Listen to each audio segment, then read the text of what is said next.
Hello दोस्तों, आज हम स्टार्ट करने वाले हैं NCERT class 8 chapter number 1 Sanskrit. ठीक है, इस वीडियो में आपको सब कुछ मिलेगा। क्वेश्चन आंसर मिलेंगे, शब्दार्थ मिलेंगे, सरलार्थ भी मिलेंगे। वो तो इम्पोर्टेंट ही है। तो अगर आपको ये वीडियो अच्छा लगे तो इसे लाइक कर देना और नीचे एक घंटा का बटन आता है, उसे प्रेस करना। ठीक है, अब हम समय ना गवाते हुए चलते हैं। तो हमारा चैप्टर का नाम है सुभाषितानि। इसकी इंट्रोडक्शन क्या है? सुभाषित शब्द सु प्लस भाषित दो शब्दों से मिलकर बनाए। सु का अर्थ होता है मधुर। एक सेकंड में आपको बता रहा। सुभाषित शब्द सु प्लस भाषित इन दो शब्दों के मेल से संपन्न होता है। सु का अर्थ सुंदर मधुर तथा भाषित का अर्थ वचन है। तो इसका जो अगर हम मेल करेंगे तो इसका अर्थ निकल के आएगा सुंदर मधुर वचन। प्रस्तुत पाठ में इस पाठ में सूक्ति मंजरी, नीति शतकम, मनुस्मृति, शिशुपालवदम, पंचतंत्रम से रोचक और विचारोत्तेजन श्लोकों को संग्रहित किया गया। इसका मतलब क्या है? इसमें क्या किया है?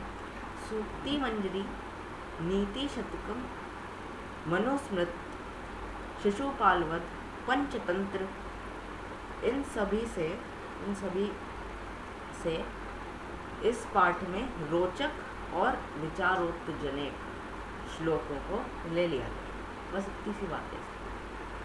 तो आगे चलते हैं। हमारा श्लोक नंबर 1।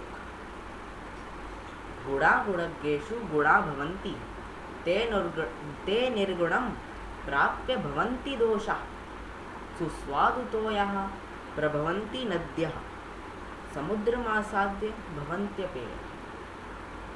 तो अब इसका देखते हैं मीनिंग क्या है। शब्दार्थ है इससे गुणज्ञेषु गुणियों में, निर्गुणम निर्गुण और गुणहीन को प्राप्त करके पहुंचकर। प्राप्य कहाँ है इसमें? यहाँ पर है। और निर्गुण कहाँ है? ये रहा। गुणज्ञेषु गुणियों में, ये वाला। और गुणा का मतलब गुणी होता है। गुणा का मतलब गुण। ठीक है। दोषः दोष। सुस्वादुतोयः स्वादिष्ट जल वाली, ये रहा सुस्वादुतोयः। नद्यः नदी। प्रभवन्ति निकलती है। आसाद्य पहुँच। आसाद्य कहाँ पर है? समुद्रमासाद्य में। समुद्रमासाद्य एक ऐसा वर्ण है जिसपे समुद्र और मासाद्य मतलब असाध्य, समुद्रम प्लस असाध्य, इनके मेल से बनाए समुद्रमासाद्य। भवन्त्यपेय, भवन्ति हो जाता है, अपेय ना पीने योग्य। ठीक है। तो इसका मतलब निकला, इस शब्दार्थ को अगर हम जोड़ लें तो हमें मतलब अपने आप ही निकल के आ जाएगा। पर मैं दोबारा बता देता हूँ मतलब इसका। गुण गुणवान व्यक्तियों में गुण होते हैं। गुणा गुणज्ञेषु गुणा भवन्ति। किंतु गुणहीन व्यक्तियों को पाकर वे गुण दोष बन जाते हैं। ये वाली सेकंड लाइन का अर्थ है नदियाँ स्पष्ट जल से युक्त ही निकलती हैं, किंतु समुद्र तक पहुंचकर वे पीने योग्य नहीं हो पाती हैं। समुद्र का उदाहरण किसके लिए लिया गया है? निर्गुण व्यक्ति के लिए। और नदी, स्वादिष्ट जल नदी का किससे निकला? गुणी व्यक्ति से। ठीक है। तो अगले श्लोक पे चलते हैं इसी के साथ। साहित्य संगीत कला विहीनः साक्षात् पशुः पुच्छ विषाणहीन तृणं न खादन्नपि जीवमानं तद् भागधेयं परम पशूनाम। ठीक है। तो इसका अर्थ क्या है? शब्दार्थ देख लेते हैं पहले, अब अर्थ तो अपने आप ही आ जाते हैं। विहीनः रहित, साक्षात वास्तव में, पुच्छ विषाणहीनः पुच्छ तथा सींग से रहित, तृणम घास, खादन्नपि खाते हुए भी, जीवमानः जीवित रहता है, भागधेयम भाग्य, परमम परम बड़ा। ठीक है, तो साहित्य और संगीत और कला से विहीन, ये पूरा एक वर्ड का ये सब है। विहीन है, कला है, संगीत, साहित्य, ये सब है इसमें। ठीक है, साक्षात पशु पुच्छ विषाणहीनः, साक्षात पशु होता है, पुच्छ पुच्छ विषाणहीनः, पुच्छ और विषाण नहीं होते हैं उसमें। तो हम देख लेते हैं इसका सरलार्थ क्या निकल के आया। वैसे तो हो जाएगा, साहित्य, संगीत व कला कौशल से हीन व्यक्ति वास्तव में पूंछ तथा सींग से रहित पशु है, जो घास ना खाते हुए भी जीवित है। वह तो पशुओं का परम सौभाग्य है कि घास फूस ना खाकर अपितु स्वादिष्ट जल व्यंजन खाते हैं। ठीक है, तो ये है इस श्लोक। अब अगला श्लोक की तरफ बढ़ते हैं। लुब्धस्य नश्यति यशः, पिशूनस्य मैत्री, नष्टक्रियस्य कुलमर्थपरस्य धर्मः, विद्याफलं व्यसनिनः कृपणस्य सौख्यं, राज्यं प्रमत्तश्चिवस्य नराधिपरस्य। तो इसके शब्दार्थ कुछ ऐसे हैं। लुब्धस्य लालची व्यक्ति का, पिशूनस्य चुगलखोर का, मैत्री मित्रता, नष्ट क्रियस्य जिसकी क्रिया नष्ट हो गई है उसका, अर्थात अकर्मशील व्यक्ति का, अर्थपरस्य अर्थपरायण व्यक्ति का। ठीक है, अर्थपरस्य कहाँ लिखा है इसमें? ढूंढो ढूंढो, ये रहा अर्थपरस्य। ठीक है, व्यसनिनः बुरी आदतों वालों का, विद्याफलम विद्या का फल, कृपणस्य कंजूस का, और सौख्यम जो है उसको सुख कहते हैं, ये वाला सौख्यम। ठीक है, प्रमत्तश्चिवस्य, प्रमत्त कर्तव्य से परामुख मंत्री वाले का। ठीक है, नराधिपस्य, नराधिपस्य राजा। ठीक है, राजा का ये लिखा है नराधिपस्य। नश्यति नष्ट हो जाता है। ठीक है, अब क्या है, अब इसका सरलार्थ देखते हैं। लालची व्यक्ति का यश, चुगलखोर की दोस्ती, कर्महीन का कुल, अर्थ धन को अधिक महत्व देने वाले का धर्म, अर्थात धर्मपरायणता, बुरी आदतों वालों का विद्या का फल, अर्थात विद्या से मिलने वाले लाभ। ठीक है, कंजूस का सुख और प्रमाद करने वाले मंत्री युक्त राजा का राज्य सत्ता नष्ट हो जाती है। वैसे यही बताया है कि क्या क्या किसके नष्ट हो जाता है, इसे भी अच्छे से पढ़ लीजिएगा। अगला चलते हैं। पीत्वा रसम तू कटुकम मधुरम समानम, मधुर्यमेव जन्येन मधुमक्षिकासो, संतस्तथैव समसज्जन दुर्जनानां, श्रुत्वा वचः मधुर सूक्त रसम सृजन्ति। शब्दार्थ इसके ऐसे हैं। मधुमक्षिका, मधुमक्षिका किसको कहते हैं? मधुमक्खी को कहते हैं। असौ असौ का मतलब यह, कटुकम कड़वा, पीतवा पीकर, पीतवा कहाँ लिखा है, ये लिखा है सबसे पहला अक्षर, मधुर्यम मिठास, जन्येत उत्पन्न करती है, संत स्थित है, ये 3 शब्द से बना है, यहाँ लिखा है संत तथा एर, तो बन गया संत स्थित है। सज्जन उसी प्रकार, ठीक है, ये मतलब निकल जाए। वचः वचन को, श्रुत्वा सुनकर, सृजन्ति सृजन करते हैं, रचना करते हैं, मधुर सूक्ति रसम मधुर सूक्तियों के रस, ठीक है। तो सरलार्थ इसका निकल के आया, जिस प्रकार ये मधुमक्खी मीठे अथवा कड़वे रस को एक समान पीकर मिठास ही उत्पन्न करती है, उसी प्रकार संत लोग सज्जन व दुर्जन लोगों की बात एक समान सुनकर सूक्ति रूप से रस का सृजन करते हैं। तो सिंपल सा मतलब निकल गया इसका। अगला श्लोक, महतां प्रकृति सैव वर्धितानां परैरपि न जहाति निजं भावं संख्यासु लाकृतिर्यथा, ठीक है।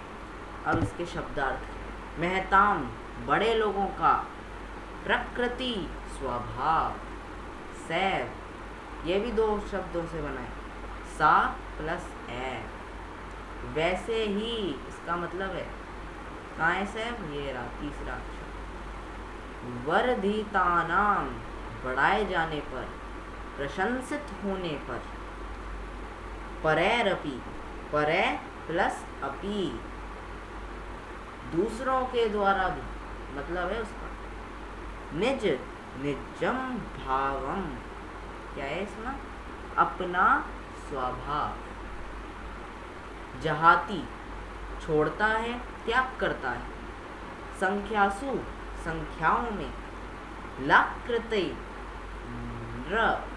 आकृति बनाने वाला, अर्थात 9 का आकार, ठीक है। इसमें सरलार्थ निकल के आ जाएगा, दूसरों के द्वारा प्रशंसा पाने पर भी महापुरुषों का स्वभाव वैसा ही रहता है, अर्थात बदलता नहीं। जैसे संख्याओं में 9 संख्या का आकार अपनी मौलिकता का त्याग नहीं करता, ठीक है। ये एग्जाम्पल दिया है इसमें 9 संख्या का आकार, ठीक है। अगले श्लोक की तरफ बढ़ते हैं। स्त्रियां रोचमानायां सर्वं तद रोचते कुलम, तस्यां त्वरोचमानायां सर्वमेव न रोचते, ठीक है।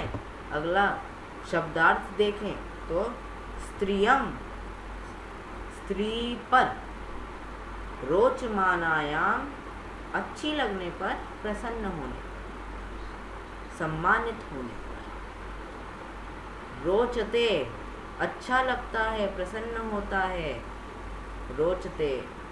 इन सभी श्लोकों को अच्छे से देख लेना, इसमें एक क्वेश्चन आएंगे इसी से रिलेटेड, देखना।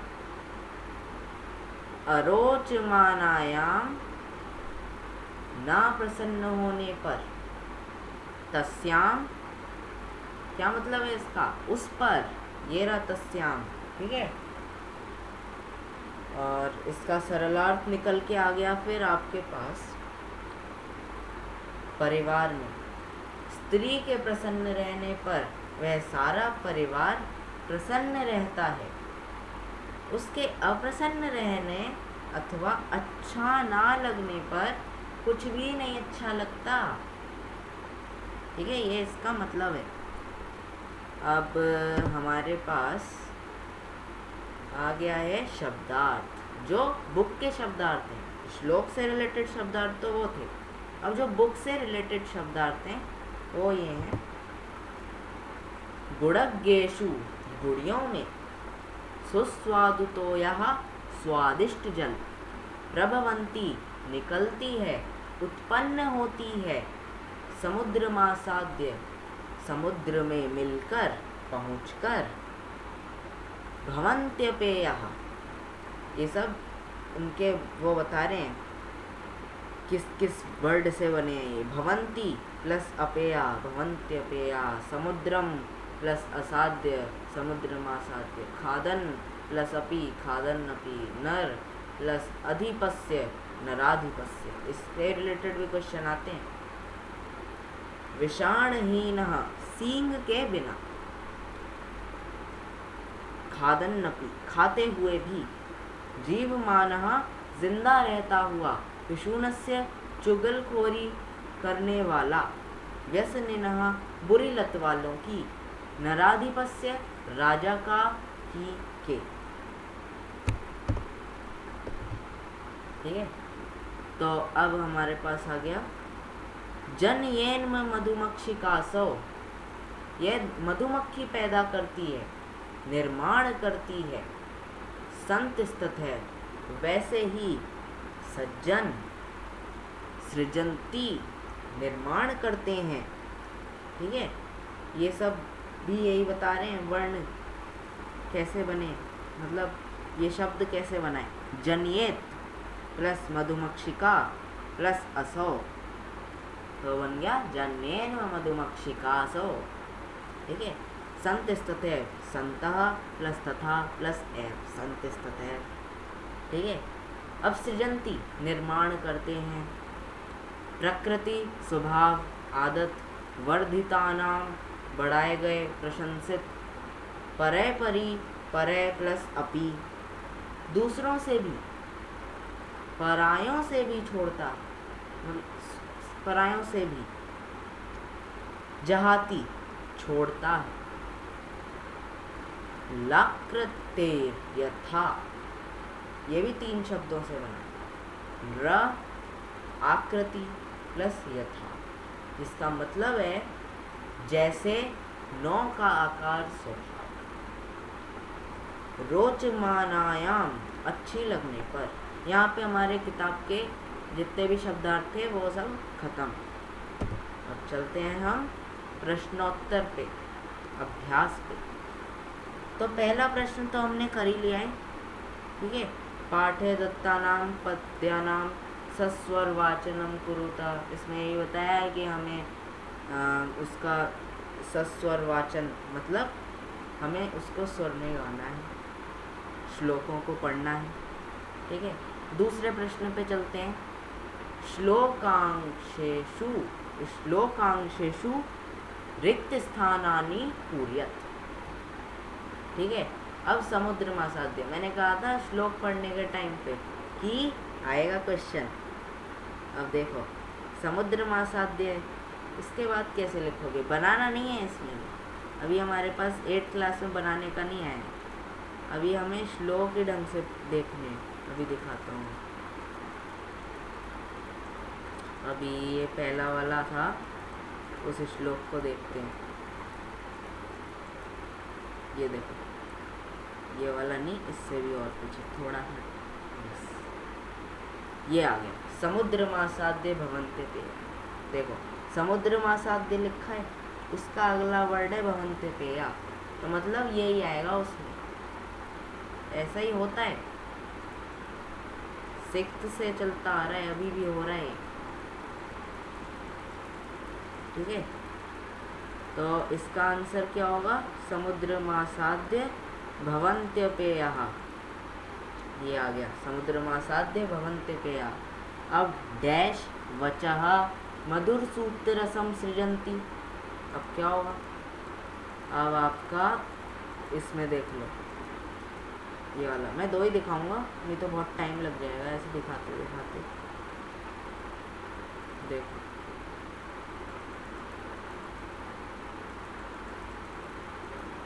ठीक है, तो अब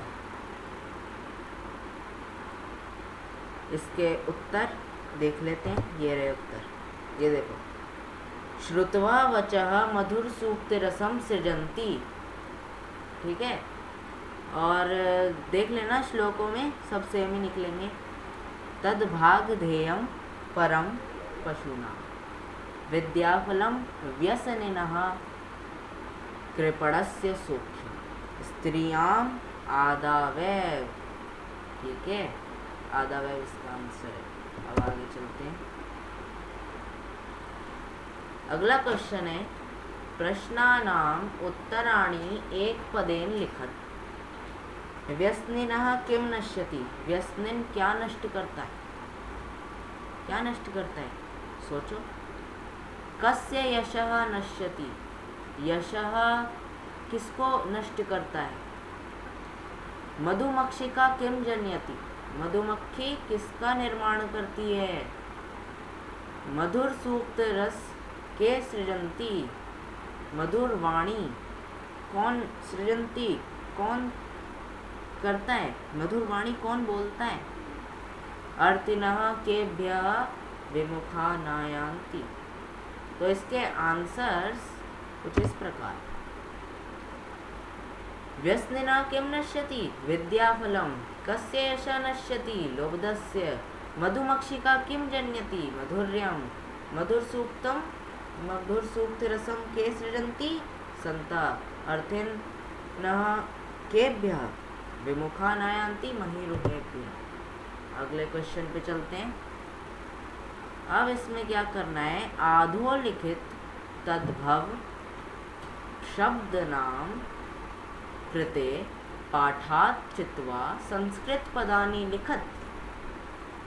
अब एक एग्जाम्पल इसमें क्या है, इसमें आपको लिखना है यहाँ पे कि इसका संस्कृत वर्ण क्या होगा, संस्कृत शब्द क्या होगा।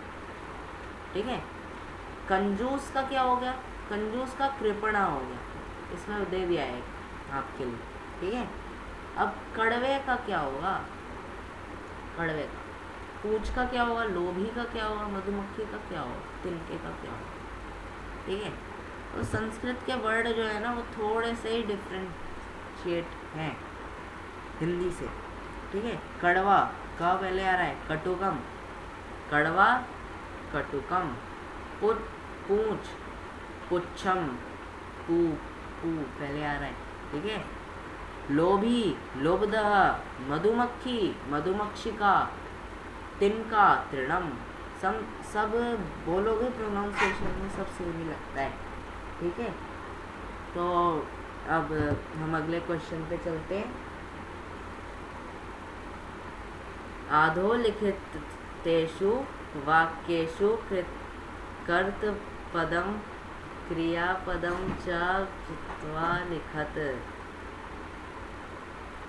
तो हम अगले क्वेश्चन पे बढ़ गए हैं। तो हम क्या है इसमें, आधोलिखितेषु वाक्येषु कर्तृपदम क्रियापदम च चित्वा लिखत। ठीक है, अब इसमें हम क्या करेंगे, इसमें हमें कर्ता लिखनी है और क्रिया लिखनी है और वाक्य में से देखते हैं। ठीक है, वो तो देखेंगे। और एक इसमें दिया है संत मधुर सूक्त रसम सृजंती। इसमें कर्ता कौन है, कौन कर रहा है, संत कर रहा है। क्या कर रहा है, क्रिया, सृजंती। ठीक है, इन सभी के आंसर ये हैं। निर्गुणम प्राप्य भवन्ति दोषा, कर्ता दोषा क्रिया भवन्ति। गुणज्ञेषु गुणा भवन्ति, कर्ता गुणः और क्रिया भवन्ति। ऐसी हैं गा मधुमक्षिका हो गया, इसमें जन्यत हो जाएगा। ठीक है, और इसमें मैत्री हो गया कर्ता, और इसमें नश्यति क्रिया हो जाएगा, इसमें नद्या कर्ता हो जाएगा और इसमें भवंती क्रिया हो जाएगा। ठीक है, अब हमारा छठा क्वेश्चन, रेखांकितानि पदानि आधृत्य प्रश्न निर्माणं कुरुत। गुणाः गुणज्ञेषु गुणा भवन्ति। अब इसमें प्रश्न बनाना है। नद्यः सुस्वादुतोया भवन्ति, लोब्धस्य यशः नश्यति, मधुमक्षिका मधुर्यमेव जनयति, महतां प्रकृते सुस्थिरा भवति। ठीक है, तो इसमें आपको ये दिए हैं, इसका गुणा का के हो जाएगा, नद्या का हो जाएगा, लोभदस्य का कस्य हो जाएगा, मधुमक्षिका का हो जाएगा, प्रकृति का आपका कस्मिन हो जाएगा, कुत्र हो जाएगा, प्रकृति कहाँ, कुत्र। ठीक है, तो मैं बनाऊंगा एक वीडियो इसके ऊपर भी कि कैसे प्रश्न निर्माण करें। आगे चलते हैं। तो अब हमारा ये 7वां लास्ट क्वेश्चन है, कोई ज़्यादा नहीं है, हमने देख लिया था इसे। समुद्र महासागर, इसमें क्या करना है, हमें पृथक करना है इसको, पद को। समुद्र महासाध्य को पृथक होंगे, समुद्रम प्लस आसाध्य, मधुर्य में मधुर प्लस एव, मधुर्यम प्लस एव। ठीक है, देख लो। और अल्पमेव में क्या होगा, अल्पम प्लस एव। सर्वमेव में क्या होगा, सर्वम प्लस एव, देवम प्लस एव। ठीक है, और महात्मानम प्लस एव। ठीक है, ऐसे। अब अगर आपको ये वीडियो अच्छा लगा तो इसे लाइक कर देना, एक बार फिर बोल रहा हूँ, इसे लाइक कर देना, शेयर करें और सब्सक्राइब कर दें। और अगर कोई प्रॉब्लम हो तो कमेंट भी कर देना। ठीक है, थैंक यू, बाय।